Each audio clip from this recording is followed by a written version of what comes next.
What is up, you lovely Flame stands? How you doing? I've been great this week. A lot has happened. I've got a lot to talk about. A lot of stuff did happen, a lot of rumors, and nobody knows what's going on anymore. I'm convinced not even the athletic directors within these conferences know what's going on anymore.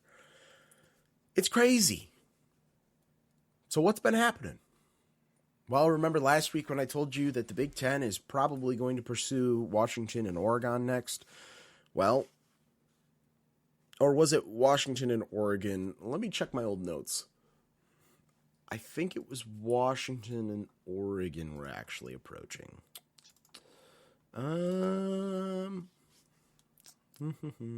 Yes, okay. It was Washington and Oregon approached the Big Ten. So Washington and Oregon approach the Big Ten and they say, hey, let us in. Pac-12's dying. We want out. We want nothing to do with this anymore. Bring us in. And what does the Big Ten say? Let's see what Notre Dame does first. Because the Big Ten's been going after Notre Dame. Remember when I told you if Notre Dame was to join a conference, it's going to be the Big Ten? I'm still convinced of that. What did Notre Dame reply to the Big Ten when the Big Ten tried to bring them in? Because they absolutely did. They said, not at this time. Because Notre Dame's going to try and stay independent as long as possible. They're not jumping the gun and joining a conference right now. They're not like, oh my gosh, we need a conference. They're not panicking. In fact, I have a lot of respect for Notre Dame right now. And that's kind of weird for a college football fan to say. Most of us who aren't Notre Dame fans don't like Notre Dame. So why would I say that I'm kind of into Notre Dame right now? Obviously, I'm not changing who I root for, but I can respect them. Why? Because who else is holding on to tradition? That's why we love this game, right? Is the traditional regional rivalries, the tradition of this game, the bowl games, everything we've been doing for decades upon decades. In some cases, nearly 100 years. That's what we love about this game. That's what we love about this sport, is the traditions. And Notre Dame right now is the only one at a P5 level that is holding on to those traditions. So mad respect. And I wish Notre Dame the best of luck, and I hope that they can hold on to their tradition of staying independent for as long as they possibly can. Good for you, Notre Dame. I give you a round of applause. Good job. So why would the Big Ten be so concerned if Oregon and Washington join at this time? Why would they want to see what Notre Dame does first? Well, now, disclaimer, this is a rumor, but I'm fairly confident in this rumor. I've heard that it's going to cost them $45 million a year to bring them in. But meanwhile, they will only bring in around $120 million to the Big Ten. So the Big Ten waiting to see what Notre Dame does is more of a, well, first of all, it's going to cost us more than it's going to cost you. So if we bring Notre Dame in, the amount of money that Notre Dame would bring with them is ridiculous, and it'll kind of offset that cost. I really do think the Big Ten wouldn't mind having Washington and Oregon. It's just they're going to be operating at that loss, and so they would rather have someone come in and offset that cost before they bring in Washington and Oregon. The next thing that has happened is we've got some news with the ACC and the Pac-12. They have formed an alliance, which this doesn't make any sense to me. I don't know why it's been reported this way. I don't know why they announced it this way. Because the ACC, the Pac-12, and the Big Ten last year, when we went through the last round of realignment, had already formed an alliance. So, more in reality, what the alliance has done is kicked the Big Ten out. They have not formed a new alliance. They have renewed an alliance.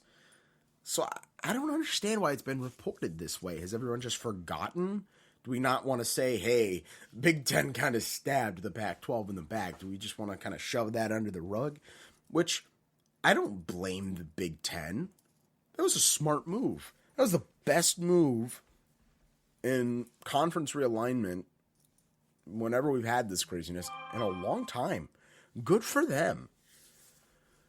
So, what's going to become of this alliance? Well, what happened last time is one of the conferences betrayed the others. Is that going to happen again? Quite possibly. We'll see. But I don't think there's going to be much left for the ACC to take from the Pac-12 because the Pac-12 might lose 4 to 6 teams here to the Big 12 because the Big 12 is in talks with Utah, Arizona, Arizona State, Colorado, Washington, and Oregon. Now, Washington and Oregon have made it clear that they'd rather join the Big 10, so they're trying to push into that, and I get it. Keep all your options open. These things happen slowly. I mean, these things literally take a long, long time to talk through, most of the time. This is not something that happens in a week, which was part of the reason I wasn't sure about doing another conference realignment episode, because we really are an instant gratification society. We kind of want this all resolved right now in one day, but that's not how conference realignment works. This is a slow, grueling process. So we all just need to breathe as we read our Twitter feeds, as we read ESPN or CBS or Fox Sports or, wherever else you read your articles, and maybe you're looking at Instagram for all your news. Point is, calm down. It's okay. We're not going to know what's going to happen until it happens. The best advice I could give you, turn off this episode. Turn off the Twitter feed, turn off ESPN, turn off Fox, turn off CBS. Just wait until it happens. Just wait.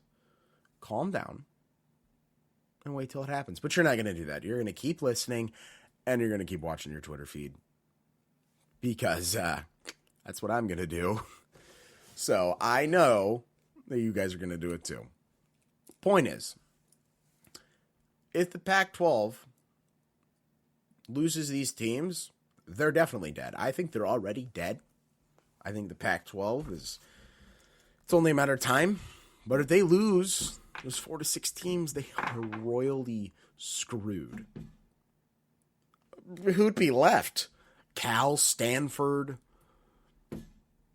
There's 2 more, but I can't even think of Oregon State.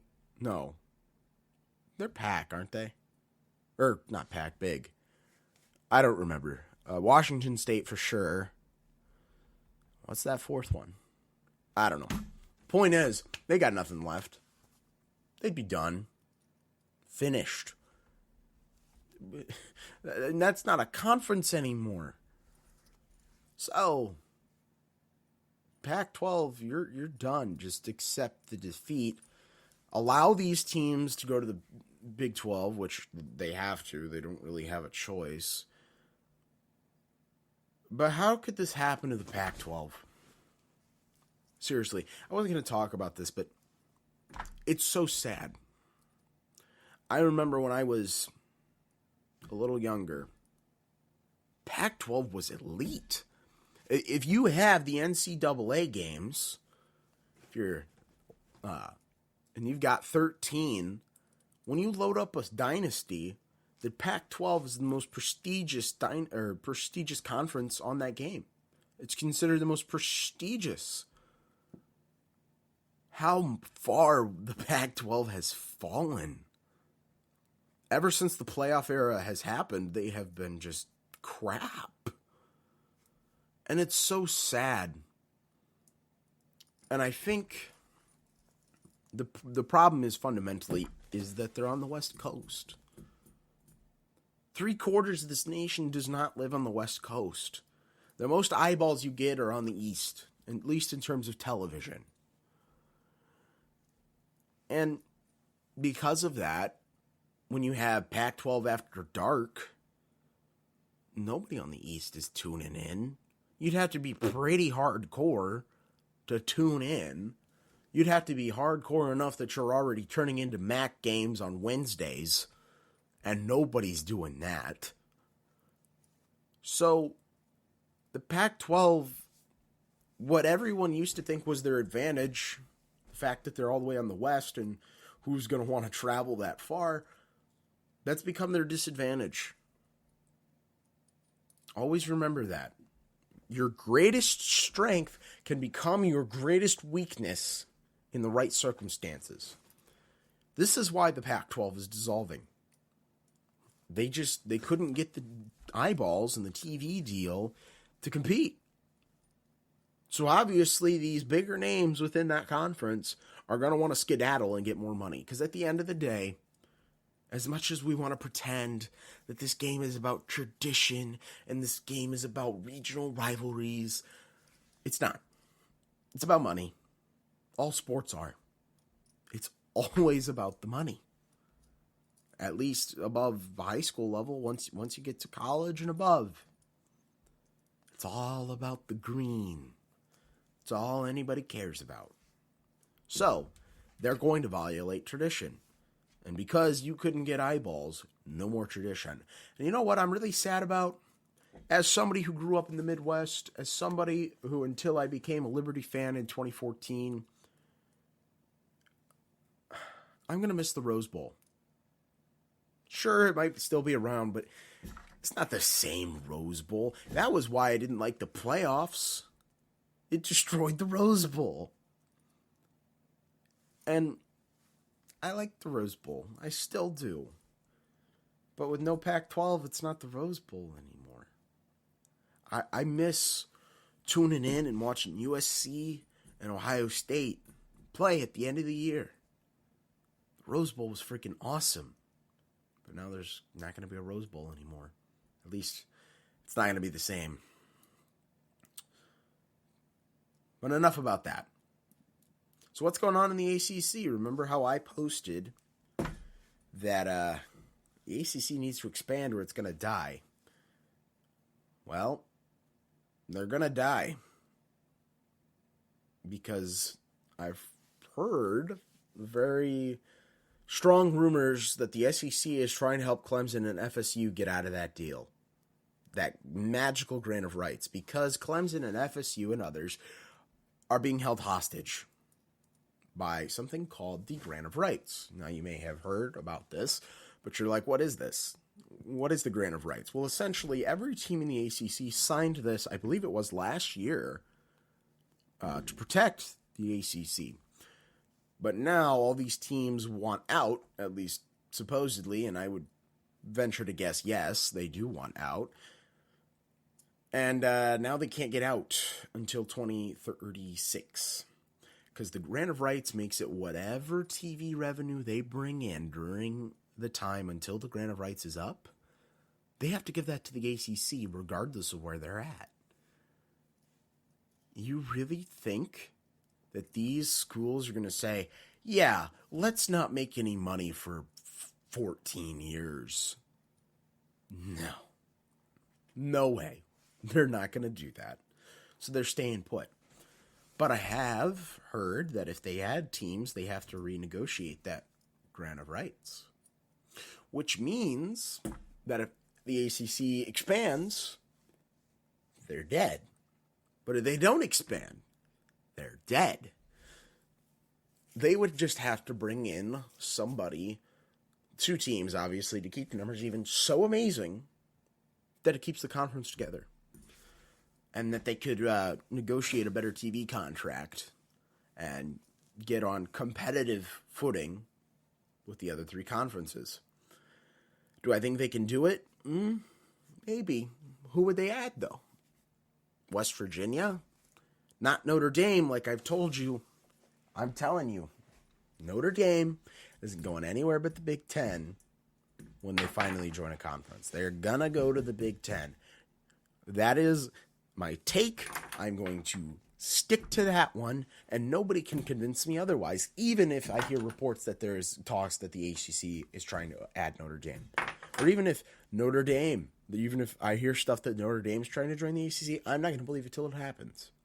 I am telling you right now, I promise you, if Notre Dame joins a conference, it's going to be the Big Ten. Now, I know what I posted on Twitter about nobody knows what's going on for sure. Not even athletic directors know what's going on. That's true. But why would Notre Dame join the ACC, in football at least, when they have so much more history with the Big Ten in football? There are rivalries in there with Michigan. Everybody in the Big Ten hates them, but not in so much that they're not going to play them or not add them to the conference. It's more of a hate like they're rivals. Literally, all the big names in the Big Ten, they're going to join the Big Ten. Because, as I said, Notre Dame's trying to respect history. So whatever conference they join, they're going to at least try to respect history as much as possible with the conference they join. It is going to be the Big Ten. Plus, Notre Dame likes to play all over the country. You got a great window into playing into California. You got 2 teams out there now. It's going to be the Big Ten. So, who's the ACC going to add? West Virginia would be smart. Maybe they could swoop in and get Cincinnati before they join the Big 12. But are those 2 enough to keep the conference together? To get enough money? I don't think so. You would have to add a couple more bigger names. And I really don't see realistically who that would be. No Big Ten team's going to want to lose money by coming to the ACC. No SEC team's going to want to lose money by coming to the ACC. Even Vanderbilt, the worst team in the SEC, isn't going to leave to come to the ACC to be more... Or did I say... Vanderbilt is the worst team in the SEC, and they're not coming to the ACC to maybe be more competitive. They're not going to do that. Why would they lose the money? That's why Vanderbilt loves being in the SEC, because they're making a lot of dough. So, I think if you're the ACC, you're screwed. You've got no one you could add. What are you going to do? Somehow pull in Ohio State and Michigan? No. You're done.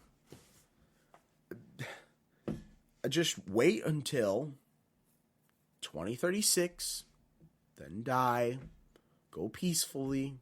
It was nice knowing you, but your end is coming.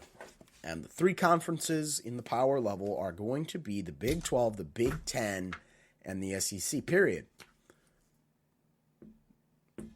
So, what's some more rumors I've heard? Well, I mentioned one, that the ACC is going to expand.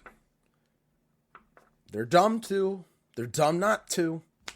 They're stuck in between a rock and a hard place. I give this one a 5 out of 10. That's what I give this one.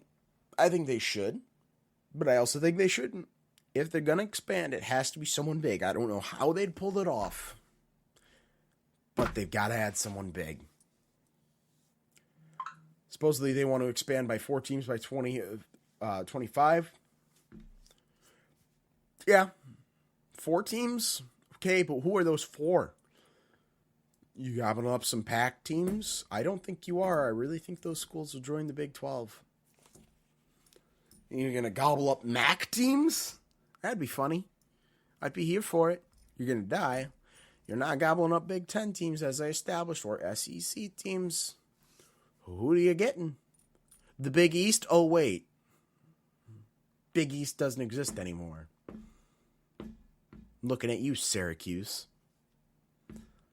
So, yeah. I mean, I give that one a 5. But who you adding? It's nobody worth it. You're going to kill your conference. At least based on what I've heard. And correct me if I'm wrong on that. I would love to know if anybody's got more information on that. The ACC and the Pac-12 are teaming up to devour the Big 12. That's why they're forming this alliance. I've heard that. 2 out of 10. It's not happening. It's not happening because the Pac-12 had the opportunity to gobble up the Big 12 last year when it was announced that Texas and Oklahoma were leaving, and they didn't take it. Well, now, Pack, now you're going to die because you didn't. Should have taken advantage of that, but you didn't. So now you're screwed. I've heard that the SEC is trying to help Clemson, FSU, and others get out of that grant of rights. Is it going to happen? Are they going to be able to get them out of there? I don't know. I'll be very interested to see. I give that one a 6 out of 10. It's very obvious that ESPN loves their darling, the SEC. And they've also had the media deal with the ACC. So, yeah, I could see them doing it. Get all their good teams in one conference, and then only have to worry about negotiating TV deals with one conference instead of two. Makes sense to me. Like I said, 6 out of 10. Now, this next rumor, the one I would like to finish on, I'm going to go ahead and tell you it's a 1. There is zero evidence to back this, but I thought it was hilarious, so I'd love to share it. Ohio State Buckeyes and Michigan Wolverines are joining the SEC, guys. Yeah, I legitimately heard this one, and someone tried to convince me of it. I mean, they were trolling. There's nothing. Don't even, just stop. They're not leaving the Big Ten. But I thought it was pretty great. So, that's all for today. Next week, I'm done talking about conference realignment until we get something definitive. And definitive, I mean a team actually moving. It's been confirmed. I'm done talking about conference realignment. Next week, we'll kind of get into our floor and we'll get into our ceiling. And we'll talk about how I really think Liberty's going to do next year. And the answer may or may not surprise you. I don't know. I've heard some pretty interesting takes as to what Liberty's record's going to be. I don't think I've really heard any really good takes. I've heard some people say we're going to go undefeated. I've heard some people say we're only winning 3 games. Heck, if you guys saw that thing where a Sea of Red was asking, what's your Liberty hot take? Somebody thinks we're going 6-6 and Hugh Freeze is leaving. So, do I agree with any of those? Or do I think they're all crazy? Well, you'll find out. So, I'll see you next week, and keep on standing the flames.